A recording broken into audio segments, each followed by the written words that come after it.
अगर आप ये चाहते हैं कि आपके बच्चे की हेल्थ भी अच्छी रहे और उसकी एजुकेशन भी अच्छी रहे, वो उसकी सेहत भी अच्छी रहे। आपने देखा होगा बहुत सारे बच्चे बहुत वीक रहते हैं, बहुत कमजोर रहते हैं, बिल्कुल दुबले पतले रहते हैं। उनके अंदर बहुत सारी कमियों की वजह से, आपकी बहुत सारी गलतियों की वजह से उनके अंदर ये परेशानी होती है, दिक्कत होती है। और आपने ये भी देखा होगा कि बहुत सारे बच्चे पढ़ाई में बहुत कमजोर रहते हैं, बहुत वीक रहते हैं, सारा कुछ जतन करने के बाद भी वो अच्छे नहीं हो पाते। तो ये 5-6 काम अगर आप अपने बच्चे में करते हैं, प्रॉपर उन पे ध्यान देते हैं, तो आपका बच्चा बिल्कुल हेल्दी होगा, फिट होगा, पढ़ाई में भी अच्छा होगा और सेहत में भी अच्छा होगा।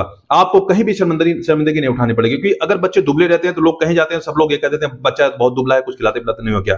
तो इसलिए आपको वहां पे परेशान होना पड़ता है। अगर ये वीडियो आप देख लेते हैं और ये 5-6 काम आप करते हैं, तो ना आपका बच्चा कभी बीमार होगा, मतलब बीमार अक्सर नहीं होगा, और अब पढ़ाई में भी अच्छा रहेगा, हेल्दी रहेगा, बिल्कुल फिट रहेगा। जिसमें पहला काम आपको यह है कि बच्चों को आपने देखा होगा कि वो हाइजीन का ख्याल बहुत कम करते हैं। उनको आपको ये समझना, आपको घर में वॉश बेसिन होगा, आप स्कूल में वॉश बेसिन रहते हैं, टॉयलेट जाना होता है तो बच्चे हाथ लगा के खड़े हो जाते हैं या उसको छूने लगते हैं। तो आपको ये समझाना है बच्चों को कि वो हाइजीन का बहुत ख्याल रखें, प्रॉपर साफ सफाई का बहुत ख्याल रखें। आपको ये समझाना है किस चीज कहाँ हाथ धुलना है, किस चीज को छूने के बाद हाथ धुलना है, किस चीज पे हाथ लगाना है, किस चीज पे हाथ नहीं लगाना है। ये चीज आप घर से उसको सिखाना शुरू करिए। घर में जैसे ही वो आपको कोई चीज गलत चीज छुए तो आप बोलिए कि बेटा इसके बाद फौरन हाथ धुलो, क्योंकि इससे वायरस आपको बैक्टीरिया बीमारी हो सकती है। उसको इस चीज से एजुकेट करिए। इसलिए में दूसरा जो आपको काम करना है वो हेल्दी स्लीप एंड मील का जो खाने का जो रूटीन है वो फिक्स करिए।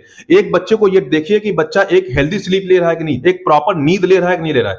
बच्चे बहुत सारे खेलने कूदने के चक्कर में नींद नहीं ले पाते हैं, दिन में भी नहीं सो पाते, रात में भी मोबाइल के चक्कर में बहुत देर तक जगते हैं। तो एक हेल्दी स्लीप होनी चाहिए। और दूसरी चीज है कि मोबाइल के चक्कर में, खेलने कूदने के चक्कर में, स्कूल का काम करने के चक्कर में बच्चे खाने पीने पर ध्यान नहीं देते हैं।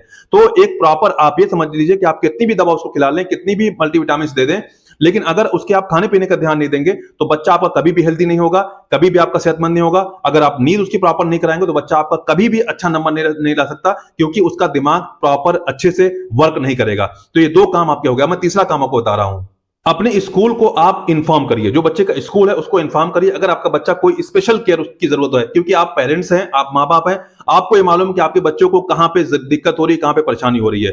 कुछ बच्चे कम देख पाते हैं, कुछ बच्चे बोल सही से नहीं पाते हैं, कुछ बच्चे सुन सही से नहीं पाते हैं। तो एक बार आप जाके उनके स्कूल टीचर से मिलिए और उसको ये बताइए कि मेरे बच्चे को ये प्रॉब्लम है, थोड़ा सा इग्नोर करिएगा, थोड़ा सा अवॉइड करिएगा, क्योंकि टीचर को नहीं मालूम है।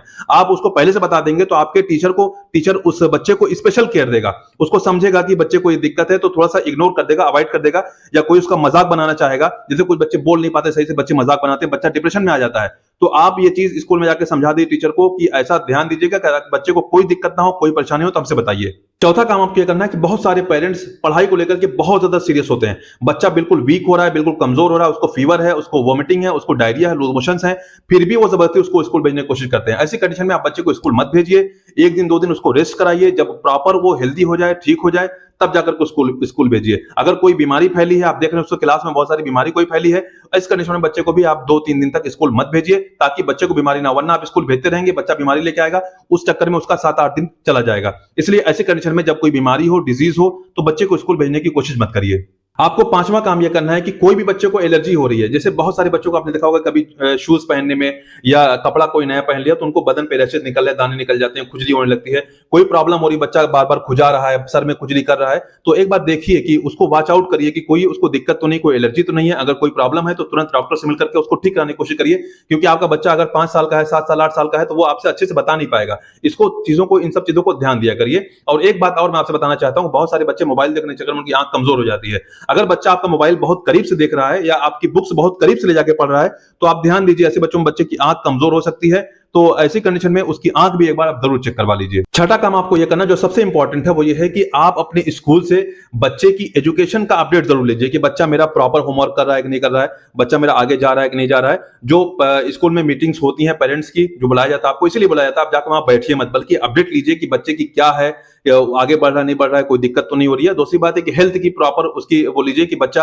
अगर स्कूल में जा रहा है, बार बार वॉशरूम तो नहीं जाता है, बार बार उसको पेशाब तो नहीं होता है, उसको कोई और प्रॉब्लम तो नहीं होती है। तो दोनों आप अपडेट लेते रहेंगे तो ये 5-6 काम जो मैंने आपको बताया, अगर आप ये करते रहेंगे प्रॉपर, तो मैं 100% कहता हूं कि आपका बच्चा जब हेल्दी रहेगा तो पढ़ेगा भी। अगर कोई दिक्कत हो रही है तो कोई मल्टीविटामिन का सप्लीमेंट, कोई भी कैल्शियम का सप्लीमेंट छोटे बच्चों में जरूर दिया जाता है, वो अपने डॉक्टर से मिलकर के आप दे सकते हैं। दोस्तों ये वीडियो जरूर आपको पसंद आया होगा, मैं 100% उम्मीद करता हूं कि आपको पसंद आया होगा। इस वीडियो को लाइक जरूर कर दीजिए, कमेंट में अपनी राय दीजिए, और तीसरा काम आपको यह करना है कि शेयर करके पेज को जरूर फॉलो करना है, ताकि आपके बच्चों के बारे में जो भी मैं वीडियो अपलोड करूं और हेल्थ रिलेटेड जो भी वीडियो अपलोड करूं वो आपको मिलती रहे। Thanks for watching this video.